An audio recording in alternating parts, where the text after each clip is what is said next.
السلام علیکم دوستو، میں آپ کا دوست عبداللہ محسن بن داؤد عمری پھر سے ایک نئی ویڈیو کے ساتھ حاضر ہوں۔ لاسٹ ویڈیو میں ہم نے تخلیق کائنات سے ریلیٹڈ 4 تھیوریز کا قرآن اور سائنس کی روشنی میں جائزہ لیا تھا، جن میں سے 2 بالکل جاہلانہ تھے اور 2 قرآنی اور سائنسی، کیونکہ کریٹڈ بائی گاڈ قرآنی نظریہ ہے اور بگ بینگ سائنسی۔ اگر ان دونوں کا جائزہ ایک ساتھ لیا جائے تو معلوم ہوتا ہے کہ یہ دراصل ایک ہی تھیوری ہے۔ اگزامپل، سائنس کے مطابق ٹی وی کا سگنل جانے پر جو آواز سنائی دیتی ہے وہ بگ بینگ کی آواز ہے، اور آپ سب نے سنی ہوگی کہ ٹی وی کا سگنل جانے پر جو آواز سنائی دیتی ہے وہ کپڑے کے پھٹنے کی طرح سنائی دیتی ہے، اور قرآن نے بگ بینگ کے لیے فتق ورڈ کا استعمال کیا ہے جو اسی قسم کی آواز کو ظاہر کرتا ہے۔ اس کی پوری ڈیٹیل ہم لاسٹ ویڈیو میں بیان کر چکے ہیں۔ البتہ اس ٹاپک پر قرآن و سائنس کا بیسک ڈیفرنس خدا کے استتو کا ہے۔ لاسٹ ویڈیو میں ہم بتا چکے ہیں کہ اس ٹاپک کو سمجھنے سے پہلے کنسپٹ آف گاڈ کا سمجھنا بے حد ضروری ہے۔ تو چلیے آج کنسپٹ آف گاڈ کو سمجھتے ہیں۔ Concept of God according to science. سب سے پہلی بات تو یہ کہ سائنس نے نہ کبھی خدا کے استتو کا انکار کیا اور نہ ہی لادینیت کو سپورٹ کیا، لیکن کچھ جاہل اور ان پڑھ قسم کے ملحدوں اور ناستکوں نے یہ بات پبلک میں عام کر دی ہے کہ سائنس خدا کو نہیں مانتی۔ اس عقیدے کا آپریشن انشاءاللہ ہم پھر کبھی کسی اور ویڈیو میں کریں گے۔ آج ہم کنسپٹ آف گاڈ کو سمجھتے ہیں۔ ہاں، یہ بات الگ ہے کہ سائنس کنسپٹ آف گاڈ کو ثابت کرنے میں بہت پیچھے ہے، یعنی بہت کمزور ٹول ہے، لیکن اس کا مطلب ہرگز یہ نہیں کہ سائنس اس کنسپٹ کو ثابت ہی نہیں کر سکے گی، بلکہ سائنس آج بھی اس کنسپٹ کو سمجھنے کی خوب کوشش کر رہی ہے۔ اور سائنس کے مطابق کنسپٹ آف گاڈ ایک ورڈ ہے جس کے ہزاروں بیوگرافیکل میننگز موجود ہیں، جیسے وہ ذات جو ہر چیز دیکھتی ہے اور کچھ بھی کر سکتی ہے، یا وہ ذات جو ظلم اور ناانصافی کو دور کرتی ہے، یا وہ ذات جو فیوچر یا پاسٹ کی باتوں کو ظاہر کرے جسے کوئی نہ جانتا ہو۔ لیکن پھر بھی سائنس کنسپٹ آف گاڈ کو ثابت کرنے میں بہت پیچھے ہے، کیونکہ سائنس آج تک کنسپٹ آف گاڈ کو بہتر طریقے سے سمجھ نہیں پائی ہے، لیکن سائنس کی کوشش آج بھی جاری ہے۔ البتہ قرآن نے کنسپٹ آف گاڈ کو بہت ہی بہترین انداز سے پیش کیا ہے۔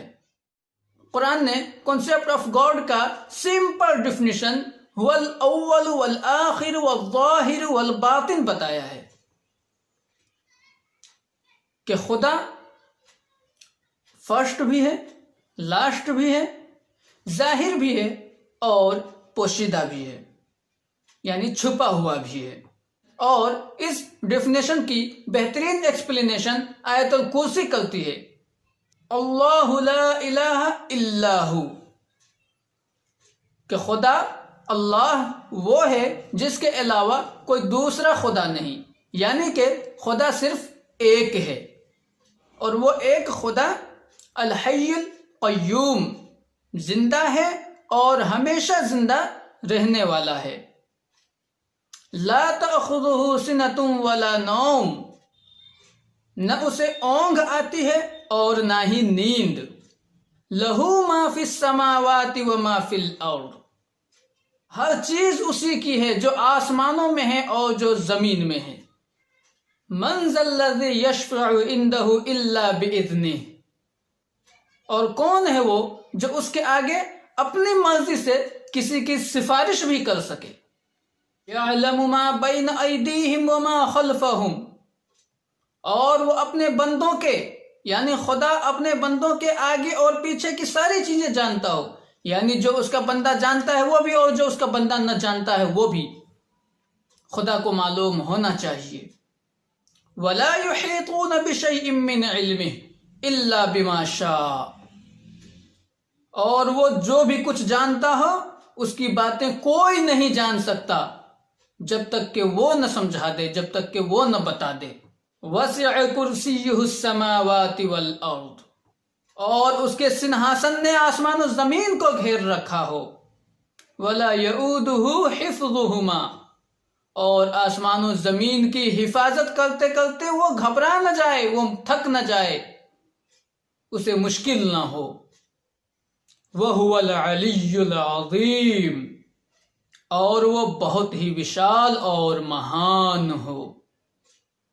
یعنی خدا وہ ہے جو اکیلا ہے، جو زندہ ہے اور ہمیشہ زندہ رہنے والا ہے، جسے نہ نیند آتی ہے اور نہ سوتا ہے، آسمان و زمین کی ساری چیزوں پر جس کا کنٹرول ہے، جس کے آگے کوئی اپنی مرضی سے سفارش بھی نہ کر سکتا ہو، جو اپنے بندے کے آگے پیچھے کی ساری چیزیں جانتا ہے، جس کے علم کی باتیں اور کوئی نہ جانتا ہو، جس کا سنہاسن آسمان و زمین کو گھیرے ہوئے ہے، اور جو آسمان و زمین کی حفاظت کرتے ہوئے تھکتا بھی نہ ہو، اور جو وشال اور مہان ہو، تب جا کر کوئی خدا بنتا ہے۔